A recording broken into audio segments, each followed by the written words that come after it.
Maintenant, nous allons passer à la résolution du problème d'optimisation que nous avons développé dans la première partie. Donc, il s'agissait d'un ensemble de 4 réacteurs. Donc, il s'agissait d'un ensemble de 4 réacteurs en série, qui sont disposés en série. Et l'objectif était de déterminer les différents volumes, c'est-à-dire V1, V2, V3, V4, des 4 réacteurs, de sorte que la réaction, le rendement soit maximal. Et on a vu qu'on a pu exprimer, on a déterminé les variables de décision, plutôt d'abord l'objectif, les variables de décision indépendantes et dépendantes, les contraintes d'égalité et les contraintes d'inégalité. Ça, c'était la vidéo qui a précédé. Maintenant, on va essayer de voir comment on peut résoudre ce genre de problème. Alors, d'abord, on va commencer par la saisie des données. Donc, nous avons N qui est égal à 2,5, qui est l'ordre global de la réaction. Nous avons C0, qui est la concentration du réactif à l'entrée du premier réacteur. Nous avons K, qui est la constante de vitesse, qui est égale à 0,00625. Et nous avons le débit d'entrée, nous avons exprimé comme étant égal à 71 mètres cubes par heure, ou bien donc on a fait les calculs et on a trouvé que la valeur était de 0,019 mètres cubes par seconde. Donc voilà les données du problème. Maintenant, on va essayer de commencer avec les variables de décision. Et on va commencer avec les variables de décision. V1, V2, V3 et V4. D'accord. Donc V1, V2, V3, V4. Ce sont les variables de décision, on va dire indépendantes, et on a C1, C2, C3 et C4. C1, C2, C3, C4, C1, C2, C3, C4. On va laisser la même couleur parce que elles sont toutes des variables de décision. C3, C1, C2, C3, C4 qui sont des variables de décision, on va dire, dépendantes, qui dépendent de V1, V2, V3 et V4. Et alors, on a aussi 4 contraintes d'égalité, on va les appeler F1, F2, F3 et F4. Là, on va choisir une autre couleur. On va mettre une couleur un peu plus... Voilà, couleur, voilà. Nous avons une 5e contrainte d'égalité qui concerne la somme des VI. Donc ça, c'est le volume total calculé. Parce qu'on va le volume total calculé. D'accord. Donc on va commencer par proposer des valeurs. On va commencer avec 5, 5, 5, 5 et 5. Donc là, on va prendre un volume, une série de 4 réacteurs de volume constant. Donc il faut rappeler que ce qu'on est en train de proposer maintenant, c'est juste des valeurs initiales. Après, il va y avoir un calcul.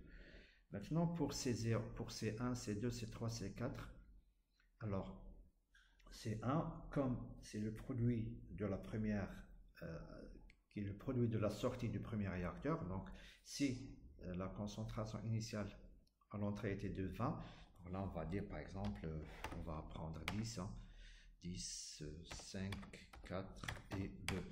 Je rappelle encore que ce sont que des valeurs initiales. Donc après les calculs, tout ça sera modifié. Alors maintenant on va venir à F1. Alors F1, on va écrire, c'est quoi F1 en fait? La dernière fois, qu'est-ce qu'on a écrit? Que voilà, on a écrit ça, que K. Alors c'était les équations K fois V1 sur Q, C1 puissance 2,5 puissance n plus C1 moins C0 est égal à 0. Donc là, on va écrire que, voilà. Donc ça, alors c'est une fonction qui est égale à quoi? Qui est égale à K fois, alors j'ouvre les parenthèses, alors c'est même pas de parenthèses, pas besoin de parenthèses, fois V1 divisé par Q fois, alors C1 puissance 2,5, voilà, plus C1 moins, alors C0, voilà, et qui doit être égal à 0. Pour F2, la même chose, on va écrire, donc c'est toujours K fois V2 sur Q fois C2 fois C2 puissance 2,5 plus C2 moins C1. Et là, on trouve cette valeur ensuite dans la même chose, égale à CK fois V, maintenant c'est V3 fois V3 sur Q fois C3 puissance 2,5 plus C3 moins C2, la valeur qu'on vient de calculer. D'accord.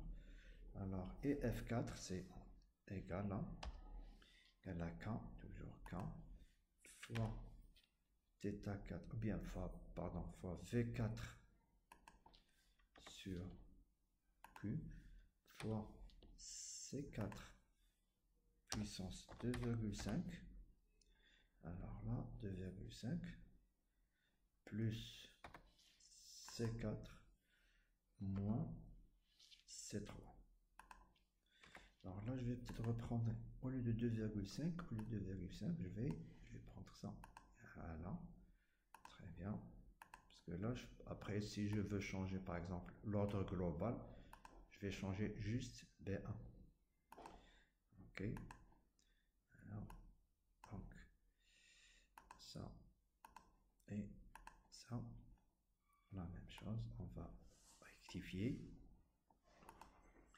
Et voilà, nous avons les, on va dire, les fonctions. Alors là, le volume calculé, donc ça doit être la somme, ça, plus ça, plus ça, plus ça. Dans ce cas, égal à 20, c'est OK, il n'y a pas de problème, parce que nous, on avait pris les mêmes volumes. D'accord? Qu'est-ce qui reste? Alors, nous avons les variables. Maintenant, ce qui reste, le plus important, c'est l'objectif. Là, je vais écrire objectif. Alors, l'objectif, c'est quoi? On va prendre d'abord le premier objectif. On va le mettre en vert. Ben, l'objectif, c'est quoi? C'est en fait, c'est C4. Je veux que C4 soit minimal. D'accord? Et voilà, maintenant, on a formulé le problème. Ce qui reste, c'est d'aller le résoudre. Essayer de le résoudre avec Solver. Alors, l'objectif, c'est quoi? L'objectif, bah, tout simplement, c'est il faut que C4 soit comment? Soit minimal. Les variables de décision, c'est tout ça. V1, V2, V3, V4, alors c'est tout ça. Alors, maintenant les objectifs. Les objectifs, c'est il faut que ça soit égal à 0. Ça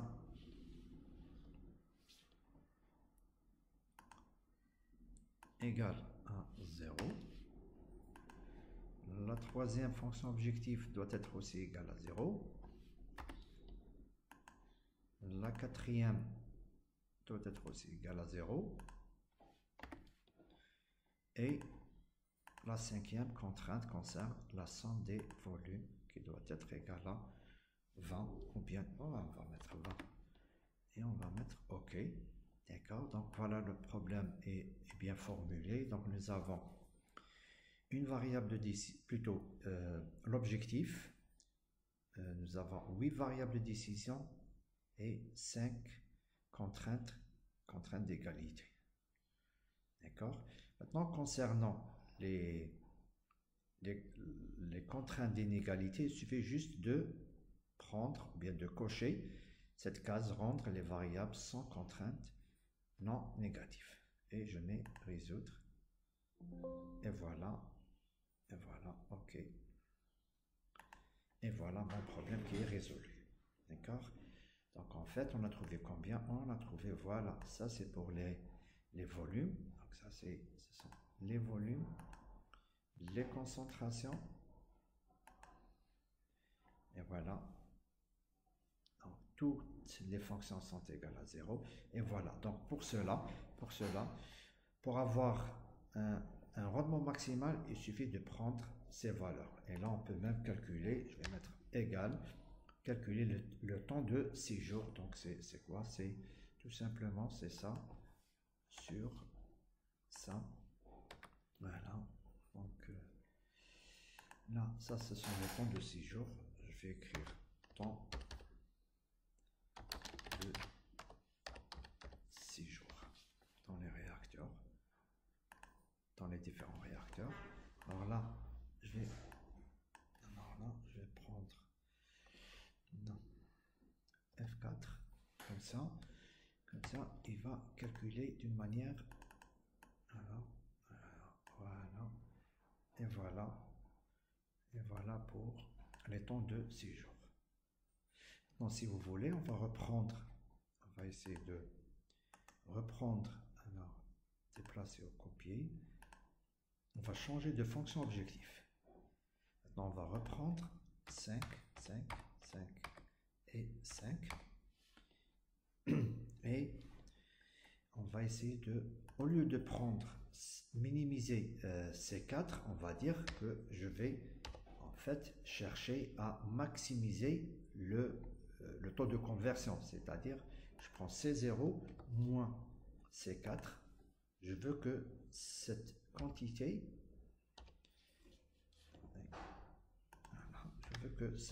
soit maximale. Donc je vais changer. Alors C1, C2, je vais aussi les changer. Je vais prendre 10, 8, 3 et 2. Voilà, je vais prendre d'autres valeurs. Donc là, on va essayer de reprendre, données, solver. Alors là, c'est toujours B22, mais au lieu de le minimiser, je veux le maximum. Et voilà, je vais mettre résoudre. OK. Et voilà. Donc là, on a combien? On a trouvé presque, enfin 3,88, presque les mêmes valeurs. D'accord? On va dire les mêmes valeurs. Donc là, si on cherche le taux de conversion, alors le taux de conversion, je vais les calculer ici. Je vais écrire le taux de conversion. Donc c'est quoi le taux de conversion? Égal à C0 moins C4. Je ferme les parenthèses. Et là, le tout divisé par C0 fois 100 pour avoir un pourcentage. Et là, on a 98%. D'accord? Donc là, c'est taux de conversion en pourcentage.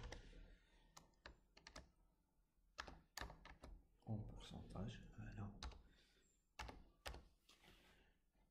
Et là, il suffit juste, donc je vais mettre ça.